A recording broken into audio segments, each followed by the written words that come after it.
Hi friends, आप लोग कैसे हैं। आपका अपना चैनल साहिल एजुकेशन पॉइंट में आपका स्वागत है। आज हम लोग कहानी सुनते हैं। तोता मैना की कहानी भाग 2 है। एक बार की बात है, एक गांव में एक तोता एक पिंजड़े में कैद होता है। उसको उसके मालिक ने पिंजड़े में रखा होता है। वह उस पिंजड़े से निकलना चाहता है, लेकिन बिना किसी सहारे के वह ऐसा नहीं कर सकता। एक दिन एक मैना उड़ते हुए उस गांव में पहुंचती है।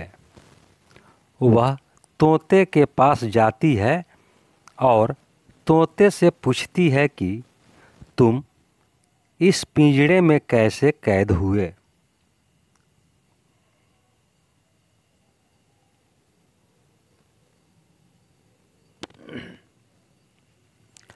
तब तोता बताता है कि मैं पहले एक जंगल में रहता था, जहाँ पर बहुत से शिकारी आते थे।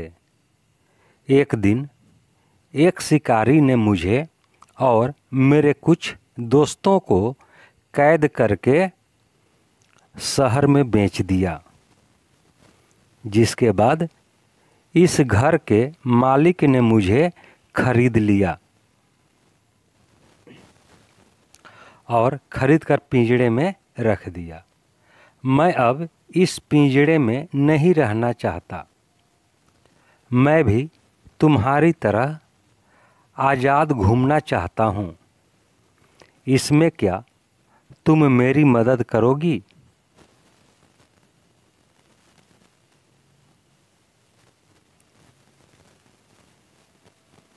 मैना ने तोते को कहा कि बिल्कुल, मैं इस पिंजड़े से निकलने में तुम्हारी अवश्य मदद करूंगी। मैना की सहायता से तोता पिंजड़े से आज़ाद हो गया। उसके बाद मैना तोते को लेकर एक जंगल में गई, जहाँ पर मैना एक पेड़ में घोंसले पर रहती थी। तोते ने मैना का घोंसला देखकर कहा कि तुम्हारा घोंसला तो बहुत सुंदर है और इस पेड़ में कितने मीठे मीठे फल लगते हैं। मैना ने कहा कि मैं तुम्हारी भी घोंसला बनाने में मदद करूंगी।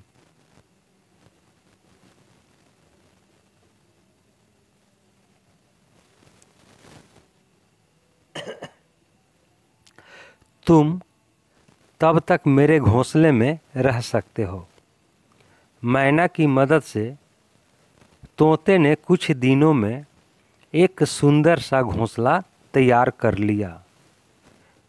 इसके बाद तोते ने कहा कि तुमने मेरी 2 बार मदद की है। एक बार मुझे पिंजड़े से आज़ाद कराकर, अब घोंसला बनाकर मैं तुम्हारा एहसान कभी नहीं भूलूंगा।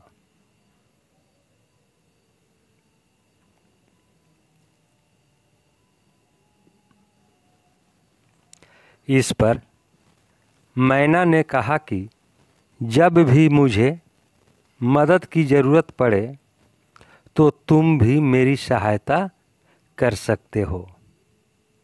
इसके बाद तोता मैना की दोस्ती बढ़ती गई। जब भी ज़रूरत पड़ती तो तोता मैना एक दूसरे के काम आते और एक दूसरे की सहायता करते थे।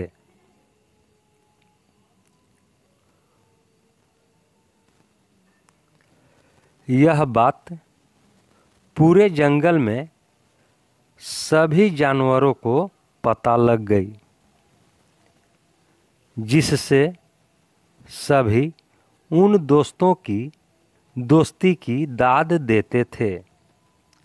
एक दिन जंगल में भयंकर आग लग गई, जिसके कारण सभी जानवर तो वहाँ से जल्दी से भाग गए, लेकिन पक्षी धुएं के कारण उस जंगल से निकलने में असमर्थ थे।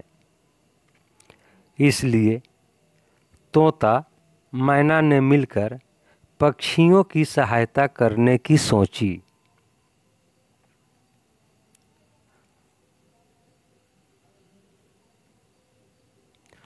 वह दोनों एक डंडे की सहायता से अन्य पक्षियों को जंगल से निकालकर एक तालाब में ले जाने लगे।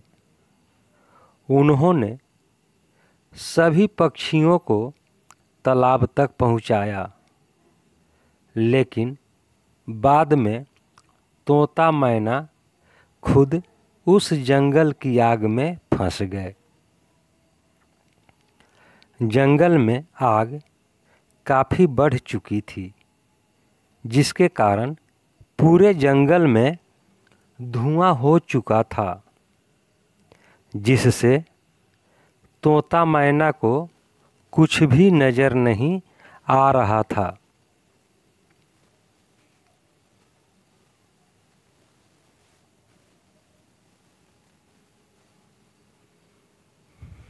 मैना ने तोते को आवाज़ दी कि मुझे कुछ भी दिखाई नहीं दे रहा है और मुझे सांस लेने में भी दिक्कत आ रही है। तभी तोते ने भी कहा कि मुझे भी कुछ नहीं दिखाई दे रहा है। इसके बाद पहले मैना जंगल की आग में समा गई और अपने प्राण त्याग दिए। तोता मैना को आवाज़ देता रहा। उसे नहीं पता था कि मैना जिंदा भी है या नहीं। तोता भी इधर उधर बिना कुछ देखे उड़ता रहा और आग की चपेट में आ गया।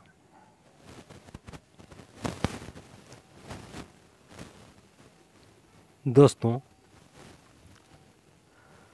कुछ समय बाद भी तोता और मैना तालाब में नहीं पहुँचे, तो अन्य पक्षियों को समझ आ गया कि तोता मैना हमारी मदद करते करते उस आग की भेंट चढ़ गए, जिससे सभी पक्षियों और जानवरों ने उनकी मौत का शोक मनाया।